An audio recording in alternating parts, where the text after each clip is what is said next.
काय हो मंडळी, पानगी भाकर खाल्ली आहे का कधी? आजकालच्या पिझ्झा बर्गरच्या जमान्यात आपल्या गावाकडची ही पारंपरिक भाकरी किती जणांना माहिती आहे? आज मी बनवते आपल्या गावाकडची खास पानगी भाकर. पावसाळ्यात गरमागरम पानगी भाकर खायला मिळाली ना तर अगदी स्वर्गसुख वाटतं. गावाकडे आजही पारंपरिक रेसिपी आवर्जून बनवली जाते. बनवायला खूप सोपी आहे आणि लागणारं साहित्यही आपल्या घरात सहज उपलब्ध असतं. तर ही खमंग, मऊ आणि चविष्ट पानगी भाकर कशी बनवायची हे जाणून घ्यायचं असेल तर व्हिडिओ शेवटपर्यंत नक्की बघा, कारण ही रेसिपी एकदा पाहिली की पुन्हा पुन्हा बनवावीशी वाटेल. पानगी भाकरसाठी लागणारे साहित्य दाखवते.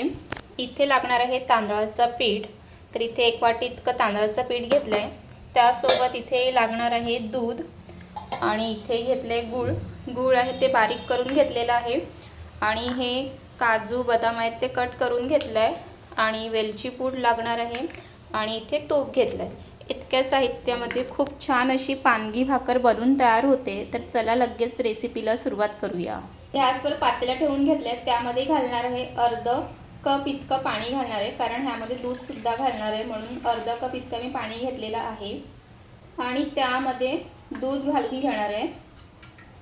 दूध आणि पाणीला छान उकळ आले की त्यानंतर त्यामध्ये घालायचं आहे गूळ. आणि पानगी भाकरमध्ये जर तुम्ही दूध वापरलं ना ती पानगी भाकर खायला पण चवीला भारी लागते आणि सॉफ्ट पण बनून तयार होते.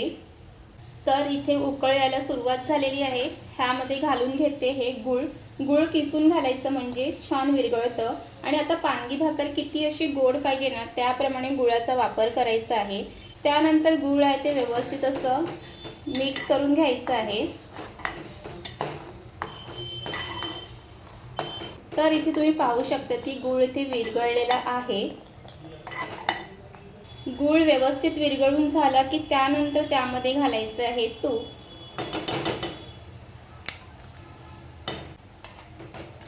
तूप आहे ते सुद्धा छान दूध आणि पाण्यामध्ये विरघळून घ्यायचं आहे. तूप घातल्यामुळे ना पानगी भाकर आहे ती एकदम मऊ अशी बनवून तयार होते. त्यामुळे त्यामध्ये तूप हे घालायचंच आहे. इथे तूप सुद्धा विरघळून झालेलं आहे. आता त्यामध्ये घालून घेणार आहे हे तांदळाचं पीठ. आणि इथे तांदळाचं पीठ घातल्यानंतर ते पण मिक्स करून घ्यायचं आहे. आणि इथे मी आता गॅस आहे ते बंद करून टाकते. तांदळाच्या पिठाची उकळ काढून घेतात ना तेव्हा फक्त पाण्याचं प्रमाण आणि दुधाचं प्रमाण हा योग्य ठेवा. तर इथे मी 1 वाटीसाठी अर्धा कप पाणी घेतलं होतं आणि अर्धा कप इतकं दूध टाकलेलं, म्हणजे 1 कप इतकं टाकायचं आहे. तर इथे हे सगळं व्यवस्थित मिक्स करून घ्यायचं आहे. आणि ही रेसिपी आहे ती माझ्या माहेरची आहे. माझ्या माहेरी ना अशाच पद्धतीने पानगी भाकर ही बनवली जाते आणि खूप चवीला भारी लागते. तुम्ही सुद्धा बनवत असेल पण तुम्ही एकदा नक्की ह्या पद्धतीची पानगी भाकर एकदा नक्कीच ट्राय करा. तर इथे छान असं मिक्स करून झालेलं आहे. त्यानंतर घालायचे वेलची पूड. वेलची पूड घातली की पानगी भाकरला छान सुगंधही येतो आणि खायला टेस्ट पण छान येते. आणि इथे घातलं हे काजू बदाम आहे ते बारीक कट करून घेतलेलं आहे. हे नक्की घाला. जर तुम्हाला नाही घालायचं असेल तर नाही घातलं तरी पण चालेल, पण एकदा घालून बघा.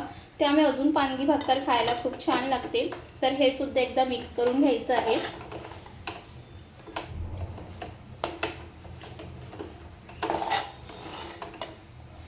आणि तुम्हाला आपल्या रेसिपी आवडत असतील तर लाईक करत चला, कमेंट करत चला. आणि तुम्हाला अशा छान छान रेसिपी ब्लॉग पाहायला मिळेल. तर अजूनपर्यंत तुम्ही चॅनलला सबस्क्राईब केलं नसेल तर सबस्क्राईब करून घ्या. तर इथे हे पीठ आहे ते पानगी भाकरचं तयार झालेलं आहे. आता त्यानंतर हे आहे ते झाकून ठेवायचं आहे. तर इथे झाकण ठेवणार आहे आणि 10 मिनिटासाठी झाकून ठेवायचं, म्हणजे पीठ आहे ते छान मऊ असं बनून तयार होतो. तर इथे झाकून ठेवायचं 10 मिनिटासाठी ठेवणार आहे. 10 मिनिटासाठी जर हा पीठ व्यवस्थित झाकून ठेवलं ना की पानगी भाकर अजून मऊसूत बनून तयार होते. 10 मिनिटानंतर बघूया. तर इथे 10 मिनिटं झालेली आहे. आता हे जे पीठ आहे ते प्लेटमध्ये काढून घेणार आहे.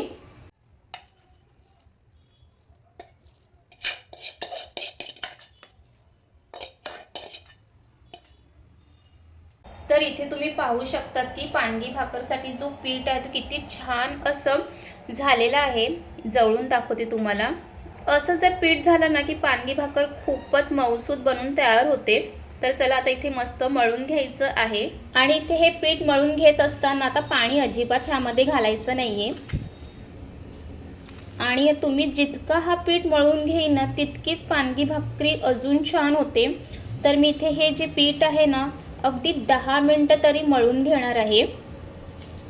आणि पीठ आहे ते पूर्ण थंड झालेलं नाही आहे, थोडंसं गरम आहे। आणि तुम्ही व्हिडिओमध्ये पाहू शकतात मी कशा पद्धतीने हे पीठ आहे ते मळून घेते आहे। आणि खूप छान असं हा पीठ आहे ना बनवून तयार झालेला आहे। तर पीठ आहे ते अशा पद्धतीने मळून घ्यायचं।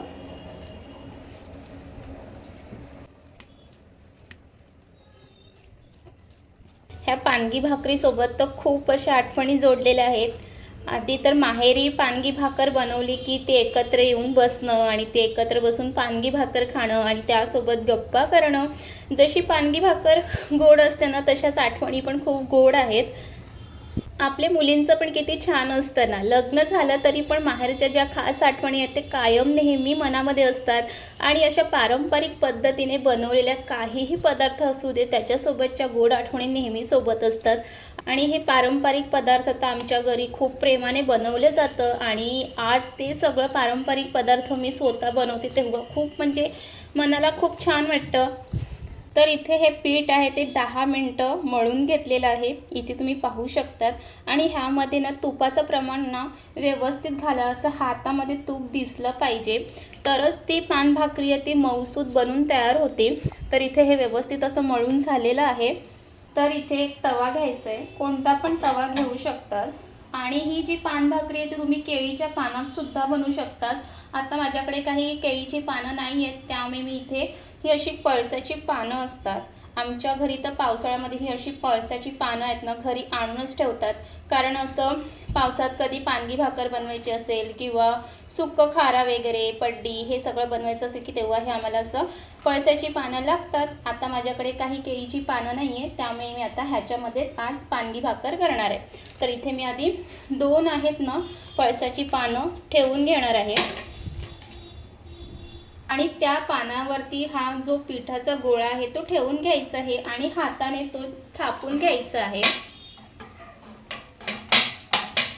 आणि पानगी भाकरने एकदम अशी पातळ अशी थापून घ्यायची आहे।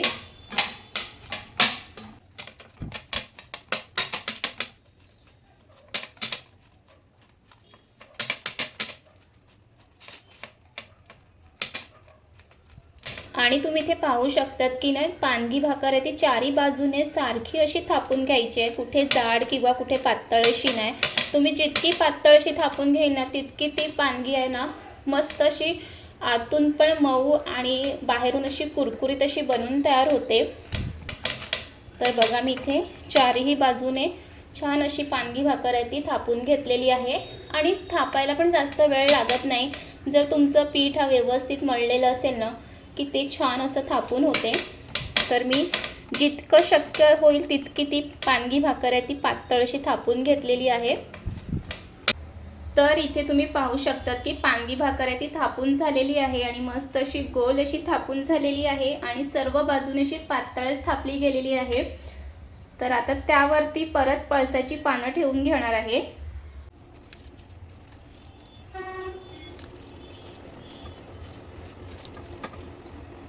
तर इथे वरून सुद्धा पळसाची पानं ठेवून घेतलेली आहे। आता हा तवा आहे तो गॅसवर ठेवायचा आहे। तर इथे गॅस पेटवून घेते आणि त्यावरती हा तवा ठेवते आणि त्यावरून ठेवायचं आहे झाकण। आणि सुरुवातीला गॅस आहे तो 2 मिनिटांसाठी फास्ट ठेवायचा आहे आणि त्यानंतर मग स्लो गॅसवरती ही पानगी भाकर करून घ्यायची आहे। एका बाजूने 10 मिनिटं ठेवणार आहे, दुसऱ्या बाजूने मग पलटून घ्यायचं आहे। तर 10 मिनिटं झालेली आहे, झाकण काढून बघूया। आणि हे झाकण काढताना सावकाशपणे काढा कारण गरम आहे ते, नाहीतर मग हाताला चटका लागू शकतो। तर नाहीतर हा गरम झाकणासोबत तुमच्यासोबत पण असं होऊ शकते। तर आता सावकाशपणे दुसऱ्या बाजूने इथे पलटून घेते।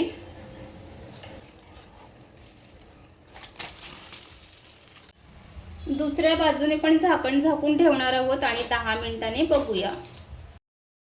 तर इथे दुसऱ्या बाजूने पण 10 मिनटं झालेली आहे आणि इथे पानगी भाकर ही बनून तयार झालेली आहे आणि तुम्ही ते पाहू शकता की पानगी भाकरला किती सुरेख असं रंगसुद्धा आलेला आहे। सुरुवातीला पानगी भाकर तशीच तव्यावरती 5-7 मिनिटासाठी ठेवायची, त्यानंतर प्लेटवर काढून घ्यायची आणि तुम्ही इथे पाहू शकता की पानगी भाकर खूप छान बनवून तयार झालेली आहे।